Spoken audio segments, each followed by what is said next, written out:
Oh, g'day, Joey here. Back to Melbay's modern guitar method, grade 3. This is part 7 of my series where I'm going through the Melbay book, and I'm up to page 9, which covers notes on the 3rd string, and then a nice, really nice guitar solo to go through. So that this is really worth going through. Now, looking at notes on the 3rd string, it reminds me. Reminds me that a question's often asked on YouTube, on the guitar, various guitar channels, especially amongst the well-known YouTubers, how to learn the fretboard. The interesting thing about that question for me is that I can never ever in my life recall wondering about that, asking the question of myself or of my teacher or of anyone, how do I learn the fretboard? It's just something that happened over time. Yeah, my memory is that look, the thing when I was young, late high school, and kids are learning guitar, and within 6 or 9 months of picking up a guitar, you're trying to get into a garage band, and you're playing, 12-bar blues, easy 12-bar blues stuff, and you just naturally start learning all the notes on the low string, and then and even all the notes on the A string, because you're doing, say you're in the key of C, so you're doing this thing, got to go to F, go to G, so you start learning the notes on the E and A string straight away, very quickly, and of course if you know the notes on your low E string, you must know the notes on your high E string, because they're the exact same notes, yeah. So very quickly then, you've learnt half the notes up and down the fretboard straight away, without even doing any special exercise, without even really thinking too hard about it, right? You start to learn the B string because all these notes are connected to the top string, so it's the 5th, of the top string. So you learn the B string notes reasonably quickly, and then the same with the D string. You're learning they're all the 5th, or that's an octave. So you're learning the D string pretty quickly, right? So that does mean that, generally speaking, and this is roughly my memory, and it might ring true for a lot of people, is that the G string or the G and B or let's say the middle strings definitely are the last ones you learn, and then the G string's probably one of the very last you learn. And of course the G string has the disadvantage of having that funny tuning with the B string, so it doesn't have that 5th connection that exists everywhere else. Yeah. So the G string doesn't have that connection with the B string at all. You have to redefine that connection in your own mind, and that can be a slow process, so just getting used to that. So the G string is one of the last strings we do learn up and down the fretboard, and here we have Melbay exercise on learning the notes on the 3rd string. Let's have a look. So this is just straight out of his book. So he starts with this run of notes, and I'm showing the same fingering out of the book. So he's got G, A, B, C, D, E, F, G. So they're all the natural notes, yeah? So we end with that, E, F, G. They're all the notes in the C scale. We'd probably call this run, we'd probably call that G Mixolydian. Well, I won't get into boring details about modes, so I'm with you on that. So, but they are essentially the notes in the C scale. So the next one is actually doing the G scale on the G string. Once again, I'm using the fingering that Mel Bay shows in his book. So open G, A, B, or the third, yeah. What have we got then? C, which is the fourth, yeah. The third and the fourth always has just half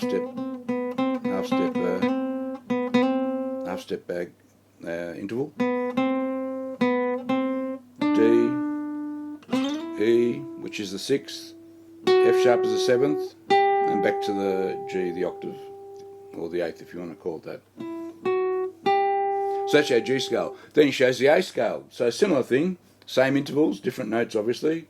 What finger did he show? Yeah. B the second, C sharp's the third. There's our third, fourth, half step interval again.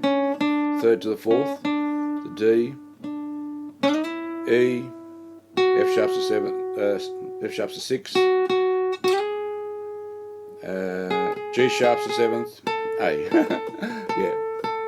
I probably didn't show his fingering correctly then. It should have been, ending like that. Yeah, okay. Then, so that's nice to run up and down a little bit. Do that in your own time. Then he's got something called the G string etude. So it's 8 bars here. So, and it's a pattern. I've got the first 4 bars shown there, and the essential pattern is go back to the first note, then start on the next note of the G scale, back to that first note,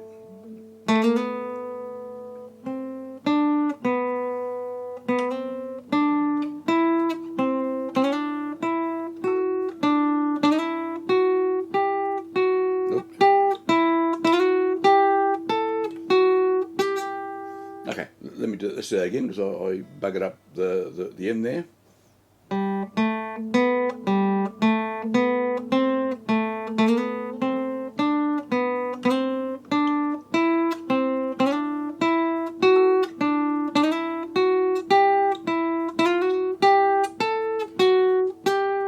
Okay, that's our G string etude.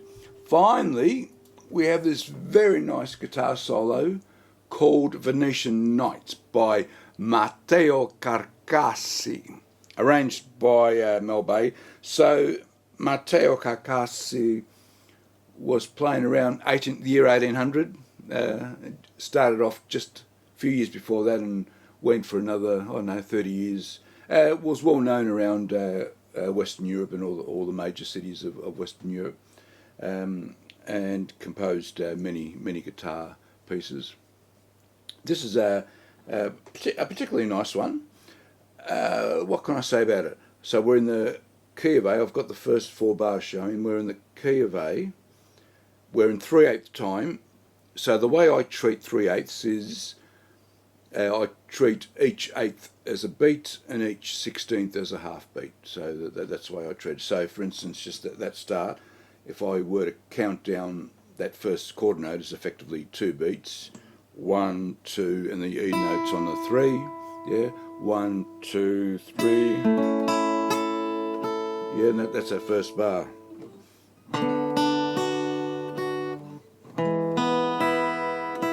And that's the first 4 bars. So the other thing to note there is, on the second 16th, I'm consistently doing an upstroke. So I'll start that again. 1, 2, 3. Yeah, see that?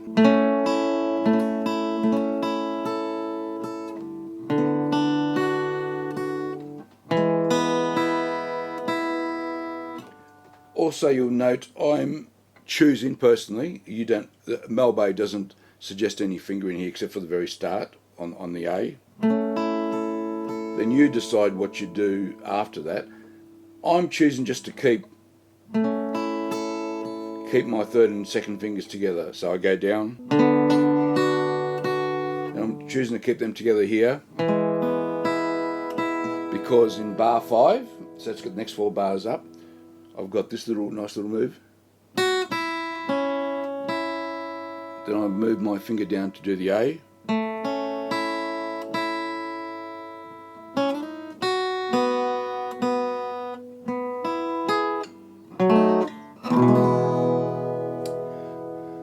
You'll also note I'm putting up the chords that I think relate to the notes being played. Now, Melba does not do that, so I've just done that for our benefit.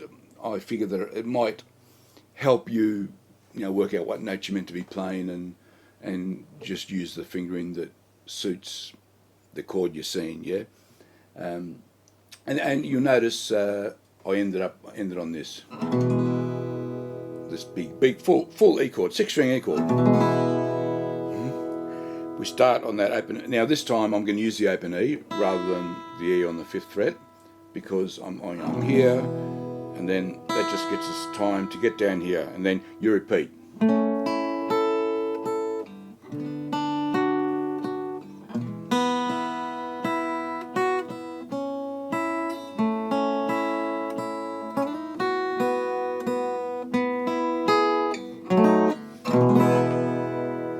That ends our part 1. So now we've got this part 2. So you can see the next bars up there. Once again, this is held for 2 beats, and then the E on the 3rd beat. Now here I've got my own fingering I've chosen. You can choose to follow my fingering or not, but I am using my little pinky a lot. Yeah, my 4th finger, little pinky a lot. I've chosen to do that. I'll show you why in a minute. And if you have a weak pinky or you don't like using it, you know what? Use it. Do it. Use it right now. Yeah. Do this part using your little pinky. So I do start with, and so we're all 16. So every second 16th will be an upstroke. That's at bar 10. Then we've got, see that B sharp is obviously a C natural, the equivalent of a C natural, one of those weird situations where you see a B sharpened. This bit I choose to go, so that's obviously an A chord. I'm choosing to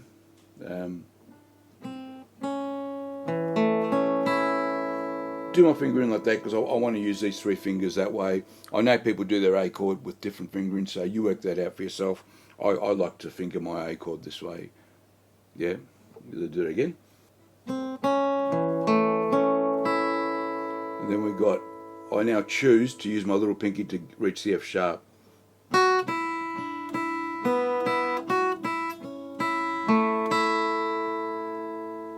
And then I'm using the same fingers that I traditionally use for my own A chord, using my 3rd finger and 4th finger at this point. What are we up to? Repeat this one.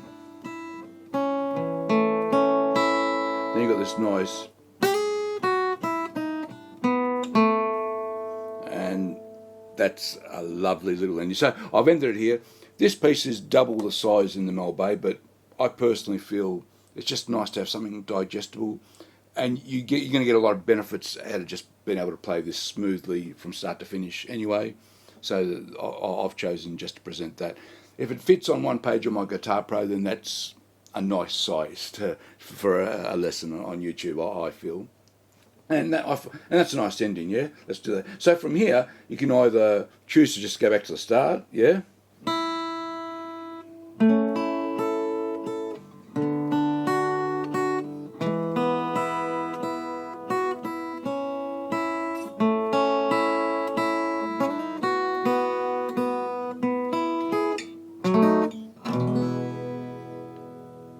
And then repeat the nice runs.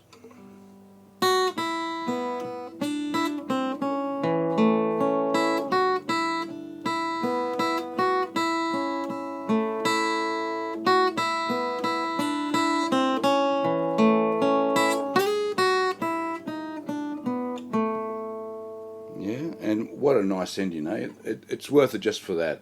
Now I'm deciding to do that slide to the 4th.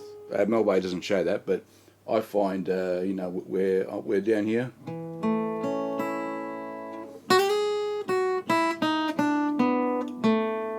And I'm deciding to play the B note on the 4th fret rather than an open string. I'm just deciding to do that. And it's great exercise for the pinky, yeah? In that last bit, I'll just end it here. That last bit has echoes of, you know, Django Reinhardt and gypsy guitar, tiny elements, and it's easy to see why. You're hitting this D sharp, which is a diminished fifth, so you're sort of getting a little bit off the A major scale, but of course the diminished fifth is part of the A blues scale, yeah. And so that gives it that little gypsy feel, I guess, and just the actual run, the 16ths. Yeah, nice way to end it.